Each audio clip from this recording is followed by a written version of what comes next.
Welcome back mga kalinya, welcome po sa aking channel. For today's video ay pag-aaralan po natin ang single push button for stop and start sa aking pong version. So sisikapin ko po na maging mas malinaw at mas madaling maunawaan lalo na sa mga baguhan sa motor control.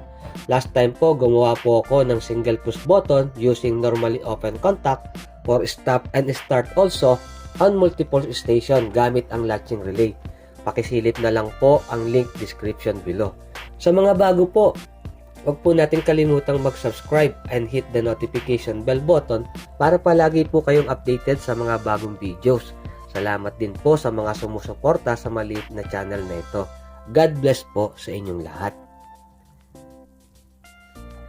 Bago po natin umpisahan ang ating video tutorial, pag-aralan po muna natin ang ating mga gagamiting mga materyales o industrial motor control components. Mangangailangan po tayo ng thermomagnetic circuit breaker. So combination po ito ng circuit breaker at ng thermal overload relay. Ito po ang magiging supply ng ating 3-phase motor. Mangangailangan din po tayo ng ating single phase circuit breaker for the supply of our control circuit.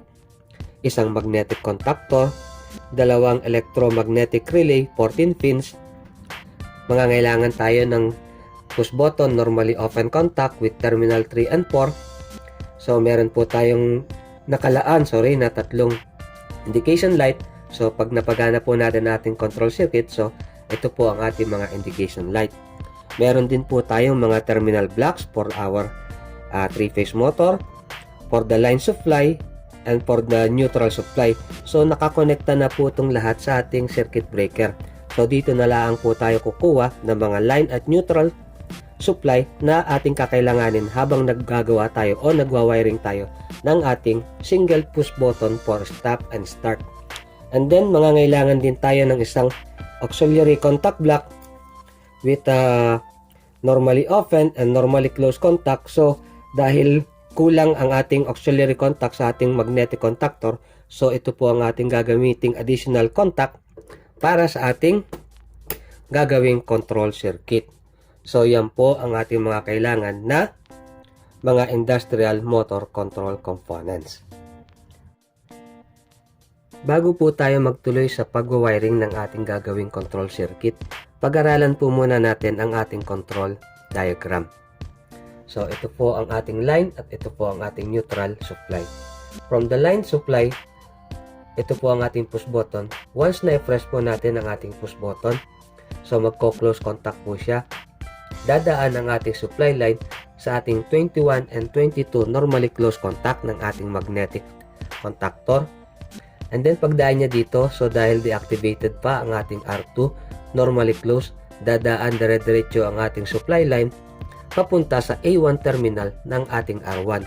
So lahat po siya ng R1, R2 at magnetic contactor may mga neutral line sa A2 terminal from our overload relay. So dahil na-activate ang ating R1, so from this point, magko-close ang ating 13 and 14 from our magnetic contactor. So kahit close siya at meron ng line supply, hindi po ma-activate ang ating R2. Dahil ang ating R1 na normally closed contact ay mag-o-open. So hanggang dito lang po ang ating supply line na deactivating or para hindi ma-activate ang ating R2. So dahil na-activate ang ating magnetic contactor, so ang 53 and 54 close contact, normally open contact ay magko-close. Deactivated ang ating R2, normally close. So dire-diretso po siya, ma-activate po ang ating magnetic contactor. So magko-close din ang ating 11 and 7 normally open contact ng ating R1. So activated po ngayon ang ating magnetic contactor. Once na i-release na natin ang ating push button, so mangyayari, made-deactivate ang ating R1. So mag-o-open ito. And then, leaving behind na activated pa rin ang ating magnetic contactor. So, bakit po? So, kahit nag-open na ang ating normally open contact 11 and 7 terminal ng ating R1, so, maiiwanang close contact pa rin ang ating 53 and 54, and then deactivated ang ating R2, normally close contact, so activated pa rin ang ating magnetic contactor. So ito po yung ating magiging withholding contacts na from the line terminal, activating our A1 terminal ng ating, or supplying A1 terminal ng ating magnetic contactor. Once na i-press ulit natin ang ating push button, so dahil deactivated ang ating relay number 1, so pag pinress natin, magko-close ito. So dadaan ang ating dahil activated ang ating magnetic contactor, so dadaan pa rin ang supply voltage dito. Deactivated ang ating R1, so this is normally closed, ma-activate ang ating R2. Kapag na-activate ang ating R2, so ito ay mag-o-open na dahil ma-deactivate ang ating magnetic contactor, kasi dito sa ating R2 normally closed, ma-activate, mag-o-open siya. So mag-o-open din ito. So kahit nag-open na ito, naka-close naman ang normally open contact ng ating R2, deactivated ang ating R1.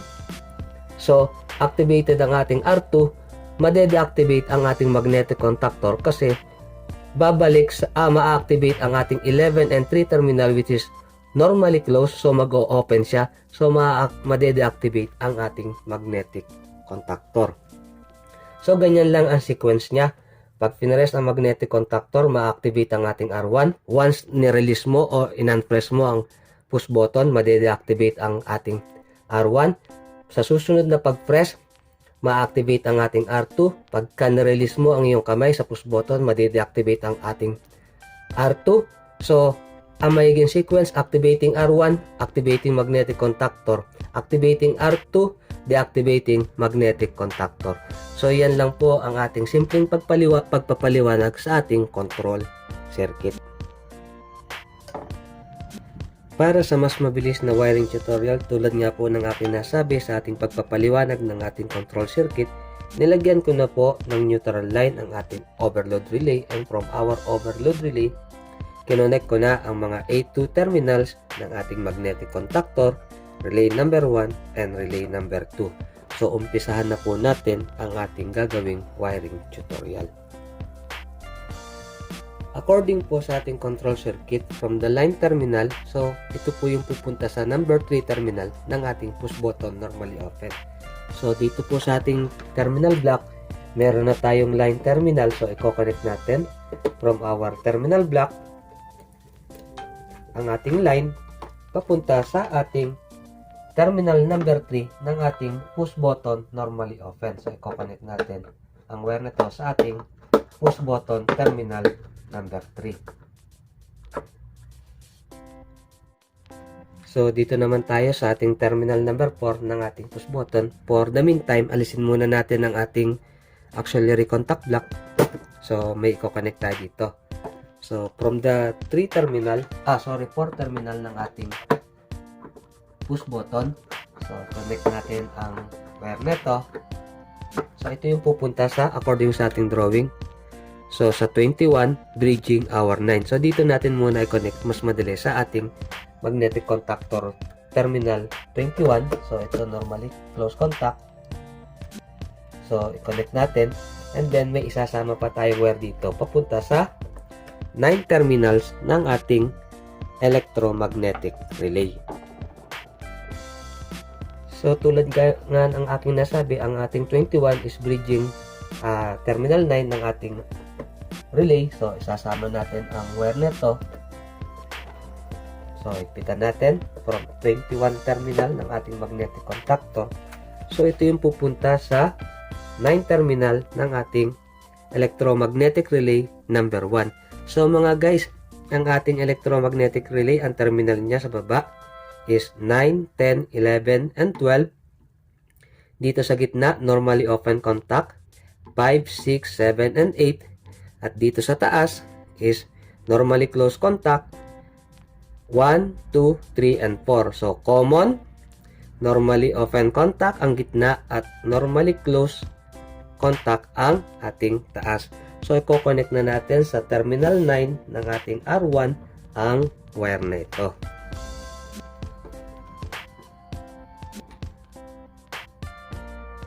Mga guys, according sa ating drawing, ang number 22 normally close contact ng ating magnetic contactor at 5 terminal from the normally open contact ng ating R1. So, naka-bridge siya.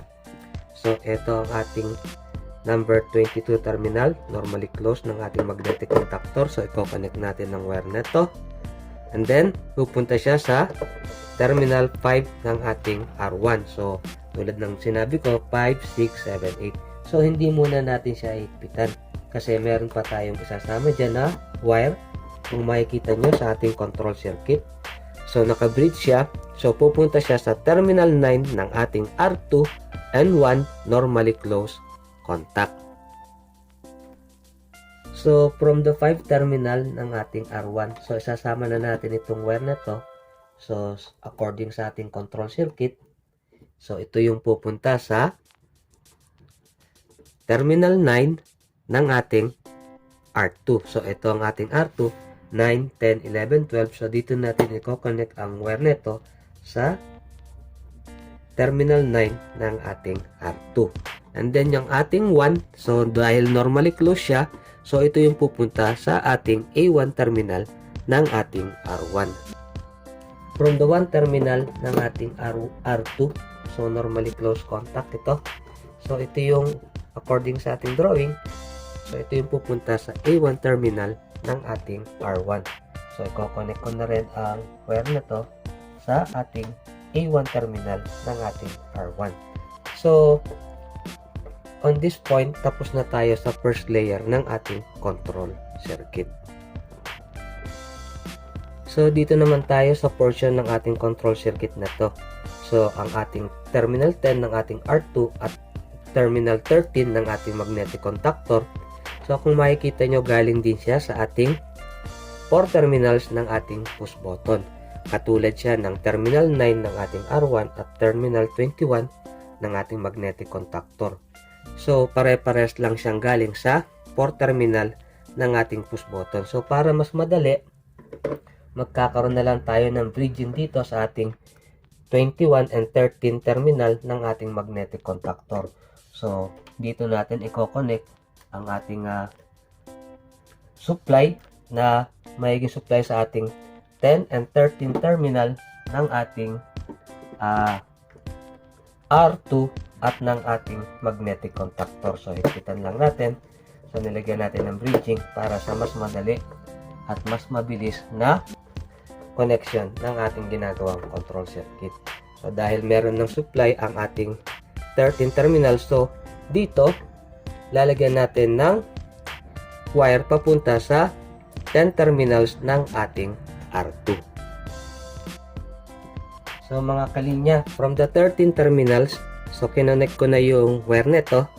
So, according sa ating drawing, so naka-bridge siya papunta sa 10 terminals ng ating number 10 terminal ng ating R2. So, i-connect ko na ang wire nito sa number 10 terminals ng ating R2.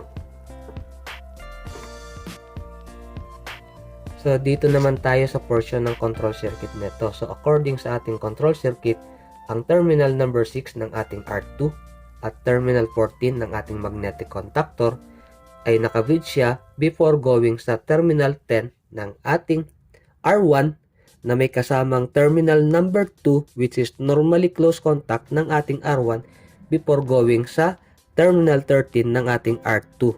So, yun yung A1. So, i-connect natin ang wire nito sa terminal 14 ng ating magnetic contactor. And then, sa terminal 6 ng ating R2. So, ito ang ating 6. So, hindi muna natin siya higpitan ng todo kasi may isasama pa tayong wire dyan. So, ang wire na ating isasama is ito. So, isama na natin ang wire na ito sa ating terminal 6, bridging 6 and 14 ng magnetic contactor. Sorry, medyo nahirapan lang. And then, so higpitan natin. So, pupunta siya sa, according sa ating control circuit, sa terminal 10 ng ating R1. So, ito ang terminal 10 ng ating R1. So, higpitan na rin natin ang wire na ito.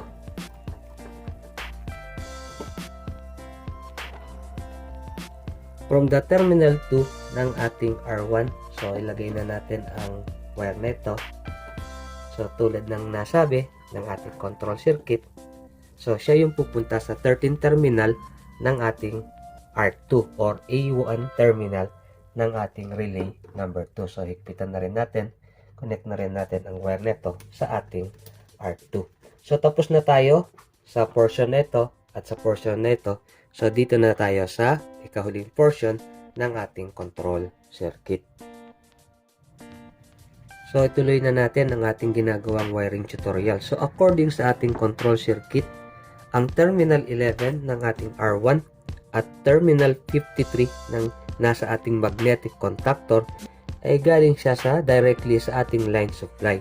So, dahil nagamit na natin ang dalawang auxiliary contact ng ating magnetic contactor, normally open and normally closed, so gagamitin na natin ang ating auxiliary contact block for additional contact. So, i-connect na natin or ipipix na natin ang ating auxiliary contact block. So, dahil ang ating terminal block is directly connected sa ating line supply, so i-connect na natin ang wire nito sa ating line terminal ng ating terminal block papunta sa 53 terminal ng ating auxiliary contact block. And then from this point, meron pa tayong isasamang wire. So according nga sa ating drawing, yung ating terminal 11 ng ating R1. So isasama na natin ang wire nito, ang ating galing sa directly supply line, and then papunta sa terminal 53 ng ating magnetic contactor, and then yung isang wire, so ito yung pupunta sa terminal 11 ng ating R1. So i-connect ko na rin ang wire na to sa terminal 11 ng ating R1. So ito ang ating terminal 11 ng R1. So kita na natin.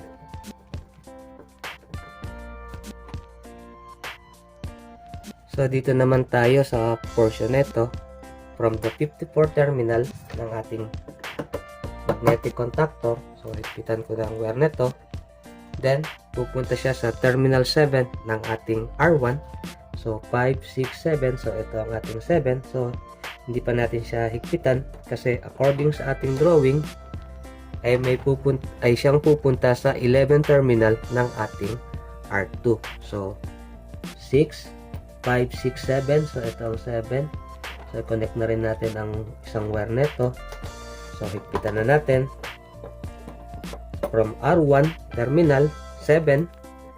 So, ito yung pupunta ngayon sa 11 terminal ng ating R2. So, ito ang 11 terminal ng ating R2. So, higpitan na natin. So, ang kasama niya ng common ng ating R2 11 terminal is normally close contact, terminal number 3. So, ito siya. Before going sa A1 terminal ng ating magnetic contactor. Last but not the least, so from terminal number 3 ng ating R2, so 1, 2, 3, so i-connect ko na ang wire nito. So tulad ng nasabi ng ating control circuit, siya yung pupunta sa A1 terminal ng ating magnetic contactor. So i-connect ko na rin ang wire nito sa ating A1 terminal ng ating magnetic contactor. So, tapos na po ang ating ginagawang control circuit. So, siguro naman po wala tayo naging mali dahil step by step and as per drawing, sinundan natin ang ating control circuit sa ating ginagawang pag-wiring. So, try para i-test muna natin o subukan natin ang ating ginawang wiring tutorial before natin lagyan ng ating 3-phase motor.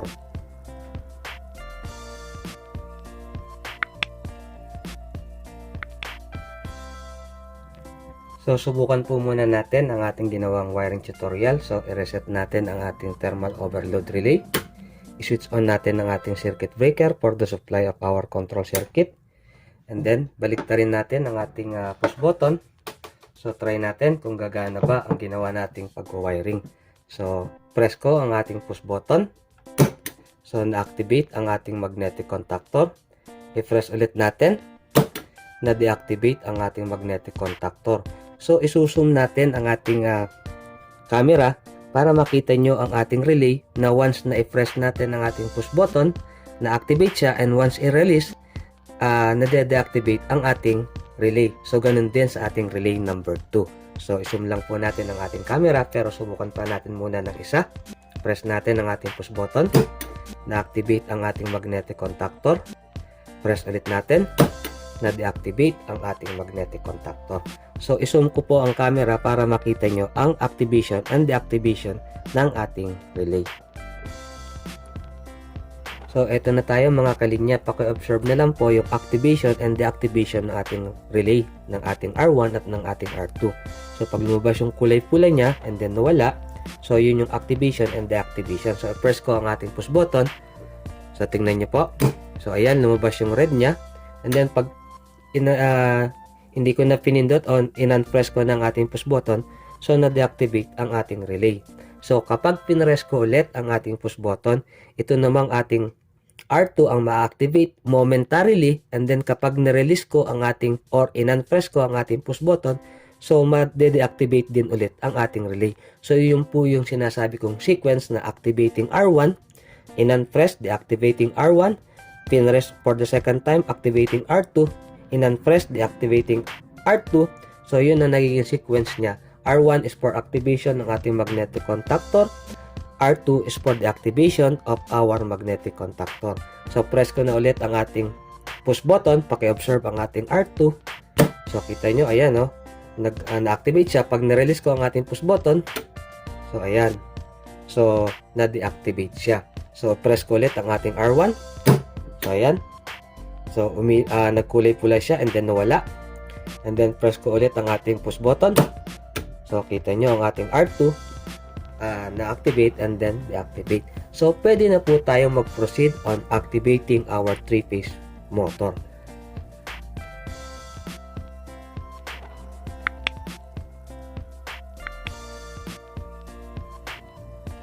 So, eto na tayo mga kalinya. So, nilagyan ko na po ng connection ang ating mga indication light for our trip, run, and for our stop. And then, nilagyan ko na rin ng 3-phase supply or 3-phase connection or power connection ng ating 3-phase induction motor. So, Y configuration po ito dahil 3-phase 380 ang aming supply dito. So, from the load side, from the line side of our thermomagnetic circuit breaker na nagseserve bilang circuit breaker at our overload relay. So, from the load side, narito ang ating red, yellow, and blue phasing. And then, from the line side, so, ito ang ating red, ito ang ating yellow, and then ito ang ating blue, papunta sa ating magnetic contactor. And then, from our magnetic contactor, so, pumunta siya sa ating terminal block. So, ito ang ating red phasing, yellow phasing, and blue phasing. And then, from our terminal block, so, ito po ang ating mga lead wires ng ating 3-phase induction motor, red, yellow, and blue. So, papunta siya sa terminal box ng ating 3-phase induction motor. So, wag na wag din po natin babaliwalayan ang ating ground connection. So, kinubit ko na po ang ating ground for our safety of the machine at sa safety na rin natin. So, subukan na po natin i-switch on ang ating circuit breaker for the supply of our control circuit para makita natin ng mas magandang visualization ang ating ginawang pag-wiring na single push button for stop and start. So, switch on natin ang ating circuit breaker. So, kung makikita nyo mga guys, nakailaw ang ating trip at ang ating stop indication light. So, dahil nakatrip pa ang ating thermomagnetic circuit breaker, so, i-reset natin. So, na-deactivate ang ilaw ng ating trip indication light, nananatili ang stop kasi naka-stop position ang ating control circuit at ang ating 3-phase induction motor. So, i-press na natin ang ating start push button. So, dapat mawala ang ating stop. Umilaw ang ating kulay green for our run indication light or start indication light. So, try natin. And then, paki-observe na rin ang ating 3-phase induction motor. So, press natin. So, ayan. Na-activate ang ating 3-phase induction motor. Umilaw ang ating run indication light. So, i-stop natin. So ayan, umilaw ulit ang ating stop dahil naka-stop position ang ating control or naka-off ang ating control at naka-stop ang ating 3-phase induction motor. So try ulit natin ang isa, mga guys, mga kalinya. So ayan, umandar ang ating 3-phase induction motor, na-activate ang ating control circuit. So i-stop natin using same push button. So ayan, naka-stop siya, and then start ulit. So energize ang ating 3-phase induction motor, ang ating control circuit, and then stop, and then start ulit. So sana mga kalinya nakatulong po sa inyo ang video tutorial na ito. Kung may mga katanungan po kayo, please comment down below. So salamat po sa inyong suporta, salamat po sa inyong panonood. God bless po sa inyong lahat. See you on the next video. Maraming salamat po sa inyong pagtangkilik sa maliit na channel na ito. God bless po mga kalinya.